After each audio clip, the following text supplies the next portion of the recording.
first time that I ever was introduced to sharks, I was working as a dive master on the D&D. Doc started using that boat for his shark trips. After a couple trips of helping him out and asking if I could get in the water, he finally said, okay, if you'd like to try and see what it looks like down there, you can get in the water. So the next time he came out on the trip, he asked me, he said, hey, would you like to try to use the chainmail suit? And of course, the answer is yes. Putting on the chainmail suit for the first time was a little intimidating. I did have an assistant helping me, which was really necessary. Once you're in, you're in. There's no ditching it, which went through my head a few times because the suit weighs about 20 pounds, which is about what I wear normally in lead weight.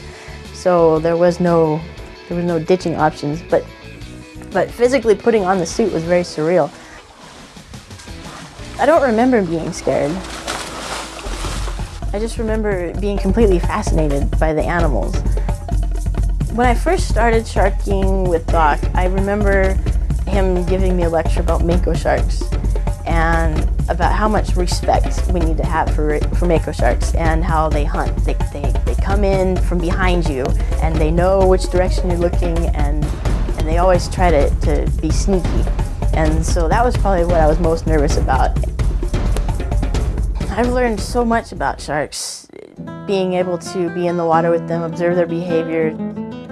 There's so much misconception about the way these animals exist. These sharks are incredibly intelligent. They have the ability to learn. They have the ability to remember year after year. They have the ability to recognize patterns, to understand a situation.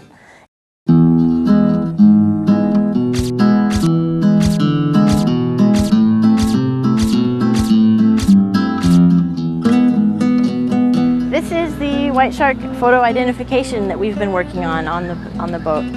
Photographers have donated pictures of white sharks, and we've been able to put them together and identify the individuals. It's interesting, we've been able to see them year after year as they come to the island.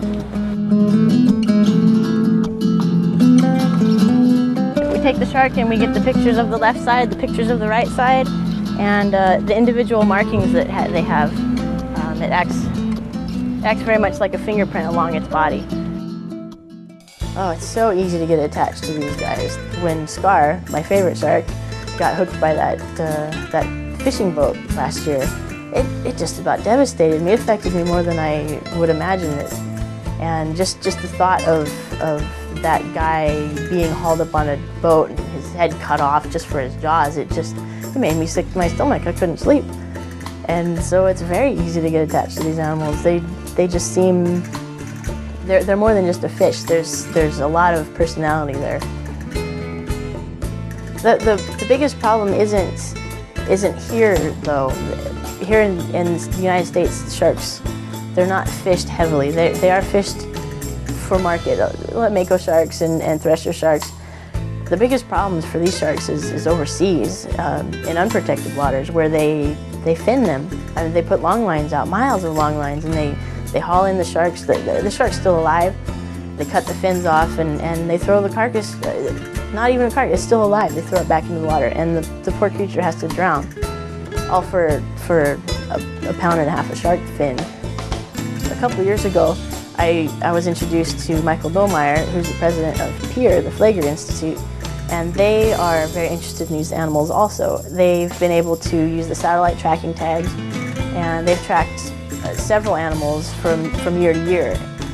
For me, in the future, I'd love to continue working with these sharks, and I know for the next few years I'll be out on the boat. I'll be continuing the ID project. I really want to make sure that lives when I someday step out of the business.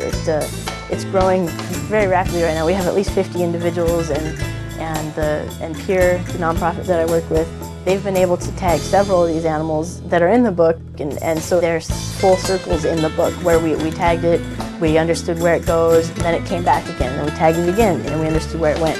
And so right now it's a very fascinating time to be involved with these animals.